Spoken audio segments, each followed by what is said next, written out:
everyone. Welcome to Keeping It Real. We are finally back. Sorry about that last week. I ended up getting I guess there's a cold thing going around where you get this crazy sore throat for like a day or two. And then it's just like you're stuffed up and like coughing and stuff. My cough isn't that bad though, so I guess I got lucky. Well, glad you're better. Yes, I'm glad to be back, and let's hopefully we can start making this happen.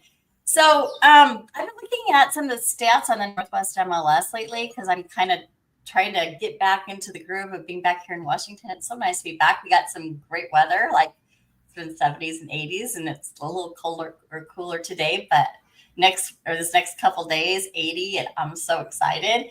But anyway, I'm kind of getting back and kind of like, like when you start something again, it's like a lot of research. So it's just kind of like starting my research again, like where's everything at? What's happened in the last month? What's happened in the last year? That kind of stuff. And today we're going to talk about, before I jump into the stats and stuff like that, we're going to jump into another option, I guess, because I know a lot of people are going to want to buy a home and stuff like that, but it seems so unattainable right now. And we're going to look at stats a little bit, and then we're going to talk about some of the ways or another way that maybe it can be attainable for you. So let's go ahead and pull up the stats. I know Carrie's going, oh my God, shut up. You're talking way too fast. And I know I'm sorry. I'm going to slow way down. Okay. So the bottom line here that I want to talk about is really, here you can see, this is from the Northwest MLS, and it's kind of the current stats.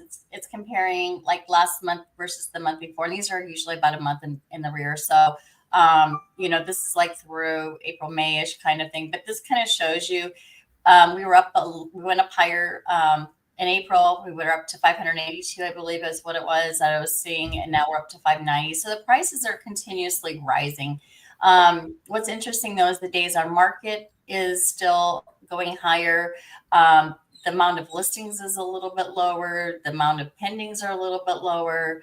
And there's a little bit more homes on the market right now. So it's interesting. It's increasing. You would think they go down a little bit, but they're actually still increasing. So here we go. Spring and summer, here we go, right? That's how it always works, but it's kind of the time of the year too. So anyway, what we're going to talk about today is we're going to talk about co-buying. And what this means is when you maybe, a lot of times you think it's like a single person or a married couple that go in and buy a home together. And right now with the prices going up and stuff the way they are, for one person to save that much for a down payment, it gets really expensive and it's out of reach for a lot of people. So another option might be co-buying, where that means you would buy it with somebody who maybe is like a parent possibly, or a sibling, or a family, or another family member maybe, or a friend. And there's obviously pros and cons of this, but this will help to combine some income to make it more affordable for some people to do that together as a group versus just one person. It also can be like something a little bit more permanent than renting, or and usually a little bit more flexibility, because with renting, obviously all the limitations, like you can't build a shed, for instance, if you wanted to store your kayaks, or so it just gives you some more flexibility. So I think that's a really important thing. So we're going to jump right in here today, and I got some questions for Carrie on the lending side. It's lots of fun.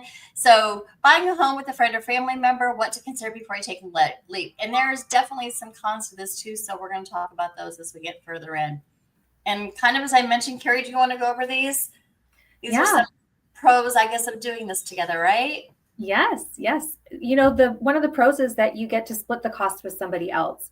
You were talking about affordability. Not everybody can afford to get in a home right now. And everybody thinks you have to be married to someone in order to be on a loan with them. But that's not true. You can purchase with a family member or a friend and just say, hey, look, I have this much saved up and I can afford this much. If we went in together, we could double what we would be able to purchase. So you get better loan qualifications, and then access, of course, to better properties because your price point is higher. Then you already have someone there to help support you. Absolutely. And, multi-generational living is becoming such more of a normal thing. I know like in the past, it was like you'd have families that kind of moved in together and stayed together for quite a while. Back in, when I was a kid, though, it was pretty much, it was like a mom and a dad and like a couple little ones around the house. And that was kind of your family unit, at least in my experience, for a long, long time. And I think that's obviously changed over the years just because of the affordability, how unaffordable, for a single person or a married couple even to do that. And you're bringing in your aging parents. We've got, parents who are living longer who, you don't want them necessarily living on their own. So, you might bring them into the dynamics. You might have a college student, kids are staying at home longer. So you might have them coming back at home or even going to college and then coming home and living for several years. And, having, like you said, kind of they're making income and stuff like that, but maybe you don't have the down payment. So they're able to, go in and possibly do that. But there's some different things on the loan, if I'm right, Carrie, where like sometimes you have to live in the home with the person. I mean, it has to be like a combined thing. I think there's other loans where, maybe you can co-sign. If I remember reading some of this right, that you don't have to necessarily live in there. Do you know what those are? And can you explain those a little bit? Yeah, so it's the difference between being a co-buyer and a co-signer. A co-buyer is someone who is going to purchase the home with you and live in the house. A co-signer would be somebody who is financially responsible for the home in the case that the borrower defaults. So there are situations where you might not be able to afford the home on your own, but you might be getting a renter down the line.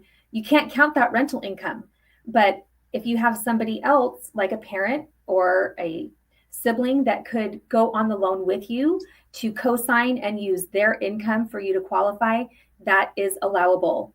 And you can also do that on FHA loans, but mostly conventional. Okay. And normally when you're trying to do a co-buying situation, I mean, it makes sense. Like if both people are bringing in, great credit scores and great amounts and stuff like that. Does that always happen, or can you do it individually, like where you go off one person's because they've got the great income and the great everything, and you have another person who just wants to be on title, for instance, and not necessarily on the mortgage because their credit has not been so great, but maybe now they've got a great job where they didn't have it before or something? That's also another option, is that if they don't have great credit, but you qualify for what you're wanting without their income, they can absolutely be on title and not on the loan. It's just if you wanted to count their income, you absolutely have to have them on the loan. And we always count the lowest mid score of the, so say that you yourself have a 720, an 8, or a 750 and a 726, but then your co-borrower or partner has a 620, a 635, and a 640. They're going to go by the 635 because that's the mid score of the lowest borrower. Okay, perfect. Okay, so kind of we already went over this a little bit. It kind of gives you an opportunity to kind of split the things up a little bit, the cost up, the cost, the closing costs, the down payment. I mean, you can split all that up. It's easier to qualify, and it definitely helps reduce that financial burden. It also allows you to, and this can be a good thing, or I think in my opinion, it could be a bad thing. So, like you split the chores. I think that's always a good thing because it's always nice to have somebody to help you to do the non-fun stuff of owning a home, right? And same thing for like the bills, the utility bills and stuff. That's always great. But sometimes the upkeep of the house, that could cause an issue, which we'll get into here in a little bit, because you got to kind of keep in mind who's going to be responsible for and when you own a home, something breaks. Yes. You want to update something because it's just, I have a vision and I'm always that to my husband. But, those things are always things that you kind of have to keep in mind and talk about, and they're going to come up. So, but I think it's important to go into that ahead of time and say, look, if something needs to be done, we should set aside an emergency maintenance account and put in so that it's a 50-50 split, because when you move out of the home, you want to be able to split the equity 50% as well. So if you're not doing your part in financially contributing to the household and to what it needs, then you shouldn't expect to get an equal share when you exit the home. Okay, and that kind of brings me to the title part too, and we'll get to this side in just a second. But the title part, you, like I mentioned earlier, just a second ago, I said, like if you have both people on who's applying for the, for the loan, and they're going to be on it as partners and stuff like that, you definitely have that. You may have a time where, for instance, there's one person on title and or, two people on title, but only one person on the loan. So there's different ways to do the titles too, because sometimes if it's a tenant in common, these could be unequal shares. I mean, maybe one person brings in more money and has a better job and is expecting to contribute more, and they're going to put more into the, doing the upkeeps as far as, or doing a remodels or something like that. They may have a higher percentage of what the home's worth that if you go in to sell it, than the person who doesn't bring that in there. So they may want to look at doing like a tenants in common type of title on that home. You have the joint tenancy with rights of survivorship. Oh, and one other thing too, that does not pass on to the other owner. If you were to die and I didn't mention that part, sorry. But if you were to die, for instance, and that would not necessarily go to the co-owner of that home, it would go to your heirs. So, for instance, if I owned a home with Carrie and, we had it split up or however, and I died, mine would go to my kids versus to Carrie. So hopefully that explained it. Then you have the joint tenancy of right of survivorship. And this is more of an equal ownership, not between married couples, but between, other people or whatever. And the rights of this, though, would go to the person. Like, for instance, if it was Carrie and I who owned a home together, if I were to die, it would go to Carrie. So it's a little bit less flexible, I guess, if you're trying to do an investment property and you're trying to, I'm using it for an investment purpose and I want to resell it and I want to make some money and I want my percentages right. But if you're going to just like, we're going to be living together, like, for instance, if I moved with my brother, for instance, like we were both really old and we just had each other left and we moved in together, we might do something like that where the money would just go to the other sibling, for instance, right? Yes, and that way they can also get the equity that they paid into it. Right. Okay. And then you'd also have your common law or common property, which is usually between married people. And that would, again, here we can have things go different places and stuff like that. So it doesn't necessarily have to go there, but it's usually it's common property in the state of Washington. So, okay. So we talked about a lot of the good things about it, but it can get tricky because like we just kind of talked about, there's a lot of issues that could come up. What happens if I wanted to sell it? What happens if I decided, I don't like this house anymore, I want to rent it out and use this investment property, and the other person doesn't agree? So there could be other things that show up, that come up. What if, you're living together and the person doesn't do dishes and it makes you mad and you want to leave, right? Exactly. Or you want to kick them out because they're too dirty. I don't know. That happens quite often, actually. I mean, like I know when Ken and I first moved in together, we had an apartment that did not have a dishwasher. I mean, we had war sometimes about it, and we decided we just always have to have a dishwasher, so the dishes are done. Because anyway, other things could be like, maybe the person has parties or something, or they're inviting people over there, or maybe it's supposed to be like one person's supposed to be living there, and the other owner decides, hey, I changed my mind, I lost my place, and I want to move in now. And so things change in the middle of it.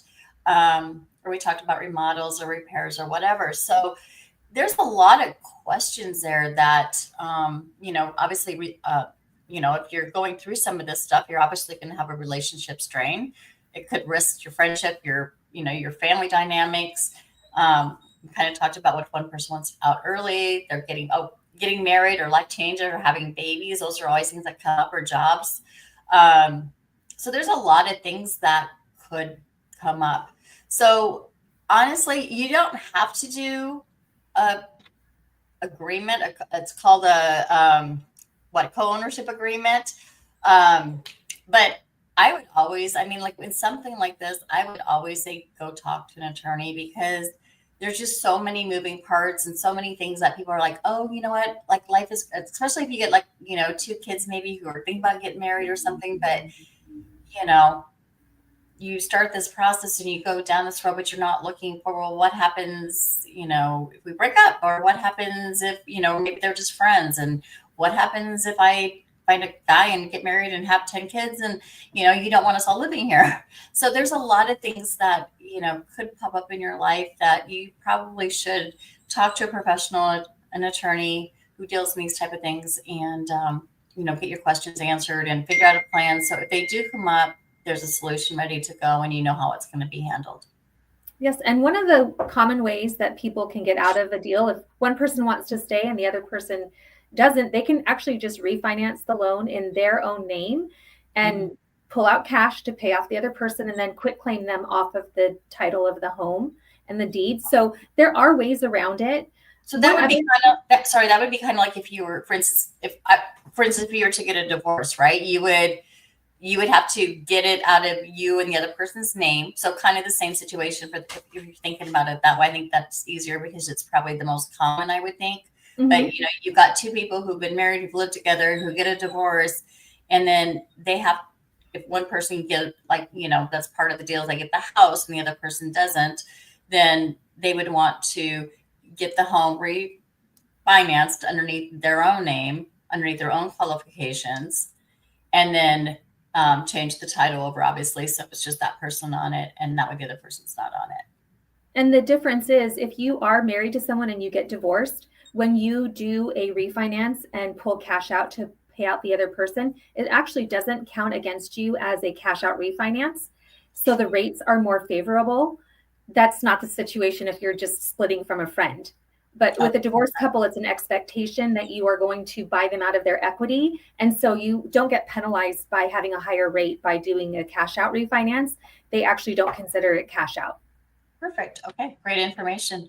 All right, you guys, we appreciate you joining us. Thanks so much. We will see you next time. Hopefully we're all healthy. I guess there's a new COVID strain or something going around I just heard about. And I'm like, oh God, not in the middle of graduation. I got a graduation in a week and a half or so. So hoping that doesn't happen then. But you guys stay safe, stay healthy. We will see you next week. Thanks for joining us. Take care, everyone.